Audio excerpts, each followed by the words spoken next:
Also, you're missing out on making friends, you know? That's connections and stuff, you know? Yeah. Way too many people spend money on mods these days, buy wheels, suspensions, exhausts, and all kinds of crazy stuff.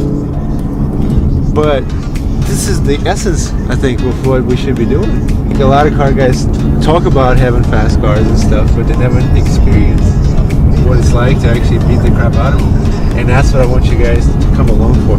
That experience. That experience. I'm being dramatic here. Paddock L. It's like we are a race team. Are you my head mechanic? What's your name? What's a mechanic name? David Woolrath is a mechanic's name. Google that. Don't Google that.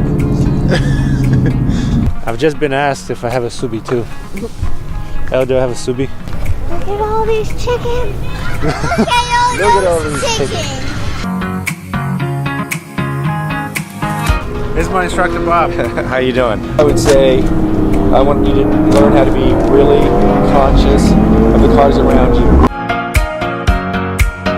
Drive a 2016 WRX base model.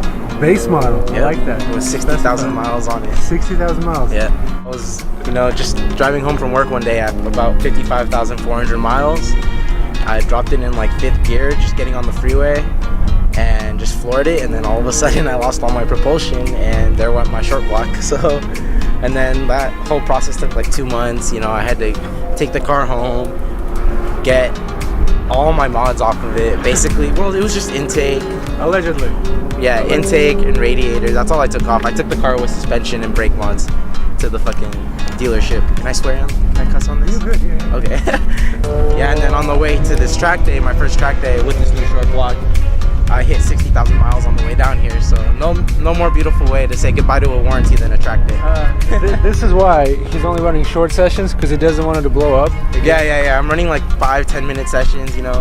I'm only running sessions too because the homies want rides in the car. So the street can only offer you so much like leniency or freedom with your car. There's nothing like this. Nothing like being on the track. This is my 3rd track day now, and I just love it. This morning I was kind of bummed out. There was a crash during my session and all this stuff, but in our session. But at the end of the day, once you start, full throttling on a straight, or feeling the G-force in the turn, there's just no feeling. It doesn't compare. Why do you think a lot of people are hesitant? They think their car's not ready, which might be true, but at the end of the day, you don't have to be out here, setting lap times like you're Lewis Hamilton. You could just come out here and have fun. Even if you're spinning out, as long as you're not putting other people in harm and you're driving at your own pace, and you're having fun, then it's all good. That's kind of what scared me away at first. I didn't think I was like the best driver and stuff, but after karting and just driving in the mountain roads, I needed something else. I needed to enhance the feeling. Forza is the only reason. I played Horizon 4 for like 2 weeks, and then I put my Xbox away, and I was just collecting dust. For real? Yeah. Appreciate you, man. You're missing out on making friends, That's right. Connections and stuff, Yeah. I've met a bunch of people. Like tomorrow, we're passing by LA, and we're meeting up with this dude that we met at Chuckwalla. A couple pounds of weed, you take it to the bay, you sell it. It's a business, guys. It's allegedly. I don't know about that.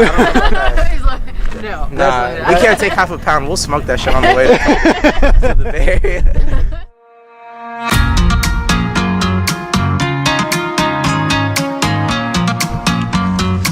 Okay, windows down, right? Yeah, we can leave them up though until we get closer and stay warm. Expendables alone, I'm probably this day costing $2,000. But with the fuel, tires, because my goal is 9 track days this year, so I need to budget money, make sure I have enough money to keep this thing maintained, but also make sure I have enough for hotels and things like that. Downpipes, intakes, heat exchanger, top mount intercooler, custom roll bar, Recaro Pro Fees, Apex FO5s with Nitto NTO1s. I have a 6-piston front brake by Brembo, and then a rear 4-piston. And the suspension right now is just KW springs. I'm trying to get the most time out of the car before I switch over to adjustable coilover. Dynoed, I forgot to mention, it is tuned by VF Stage 2. Right now it's running at 101. I haven't dynoed on 101, 91 octane, put down 505 wheel horsepower. So you're probably close to the 6 now. And then 500, yeah, so close to 6 crank, and then 545 foot-pounds of torque to the wheels. both of those. handful on the track? Oh yeah, well that's why I toasted the rears. But yeah, no, thing does great wonders in a straight line right now. But once I get the suspension dialed in, should be good to go. My heart is like this right now. I know. This is gonna be a very fun experience for you, not just today, but moving forward. It's something fun to look forward to. Ready to go? Yep. Go ahead. So this is the now just check your mirrors and make sure no one's coming up on us, but there shouldn't be anybody coming up. Stay all the way to the left. See the white line? Yep. Just follow. Don't see anybody. Stay in here. All the way. Faster. Go faster. Stay left. So this is your apex. Now you can take the driving line. Let your car fade out. So I had issues with recording audio all event, so I'm just going to do a voiceover here. This is one of my fastest laps as I'm following in E92 M3. This was the first kind of chicane. You keep it in third here actually, and then upshift to fourth, and then kind of floor it all the way to these braking signs, braking zone on the right. This is one of the hardest turns to master at the whole track because it's a double apex. Kind of have to keep your hands pointed in the same direction, and then try to steer the car with the throttle and stay really wide and then narrow it in.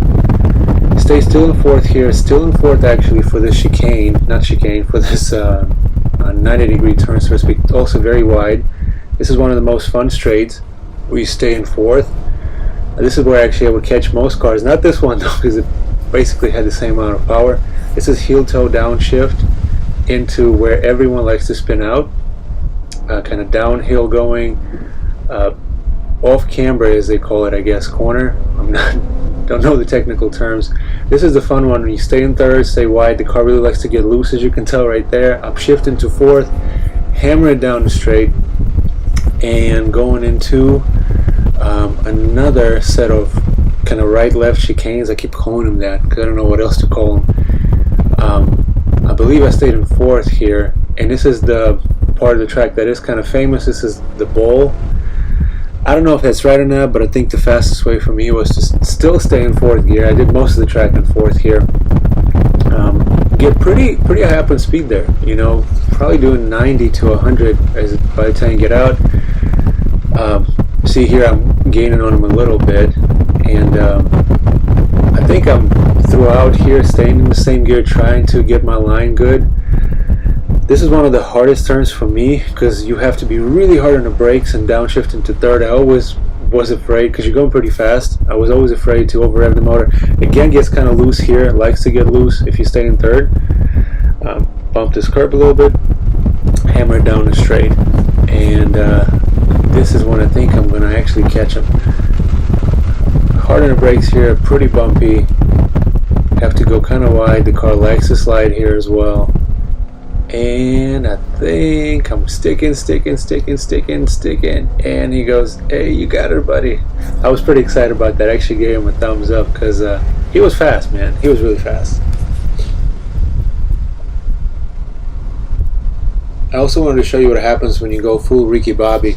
I have a couple of exhibits of that. So this one right here, bumpy track, and then it goes sideways, can't really tell, but two wheels off the pavement right here. Does not look super dramatic, but man,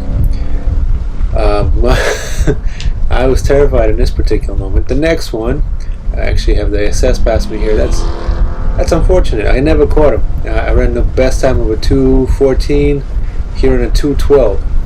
You know, what can you do, right? So the next moment is this actually entire sequence when I'm following a BRZ or an FRS, I believe. This is that tough one. We downshift and it's going down into the slope chicane. So sliding over here, I don't know how the car kept it together. It wasn't me for sure. Sliding out here, all in third. Again looking in the mirrors, making sure I'm not killing anybody. And then I'm kind of just, you know, doing my thing, fourth gear. The guy's pretty fast, you know, especially for 200 horsepower. I'm to the floor in the straights, of course. But again, the car keeps sliding. I think I might be running out of tire. As you can see, there's a lot of tail action happening. It was super fun, but I think maybe the tires might have got really hot. I don't know how this works, guys. I'm not an expert.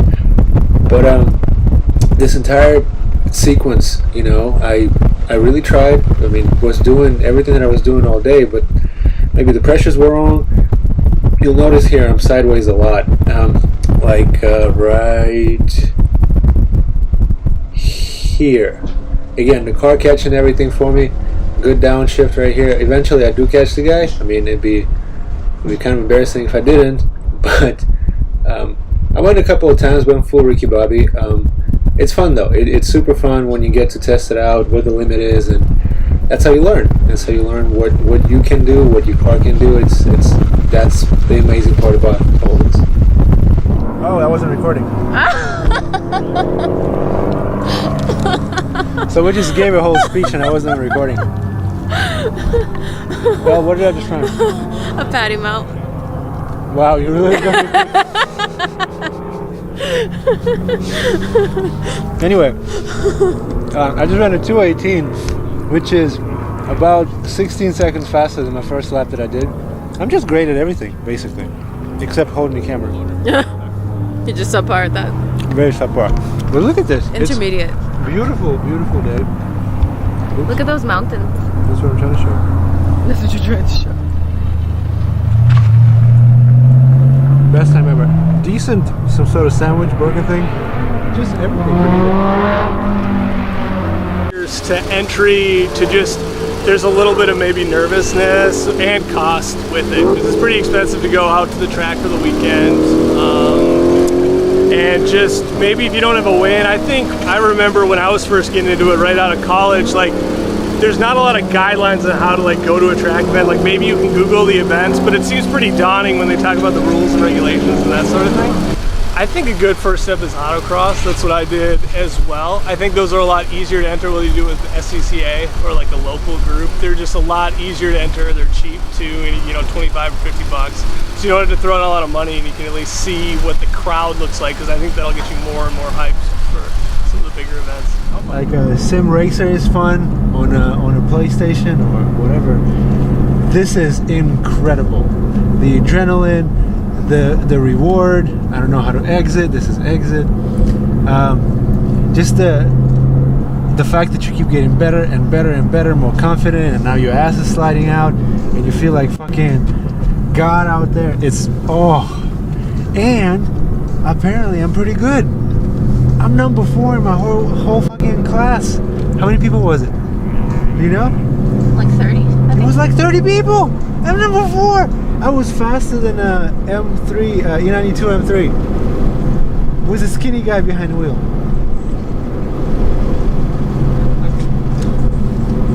I don't know what to say. Success. Great success. Just great success. Highly recommend. Stop spending money on parts. Go and race. Be stock. Be happy.